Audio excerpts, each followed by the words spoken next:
কেউ থেমে নেই। সুন্দরবনের ছেলে মেয়ে উভয় সবাই কিন্তু মাছ শিকারে কাজ করে, সবাই মাছ কাঁকড়া ধরে।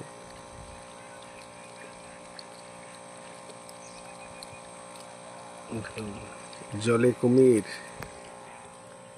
ডাঙায় বাঘ, তারপরেও কিন্তু মাছ মারা থেমে নেই, চলছে। জীবন যুদ্ধ একটা।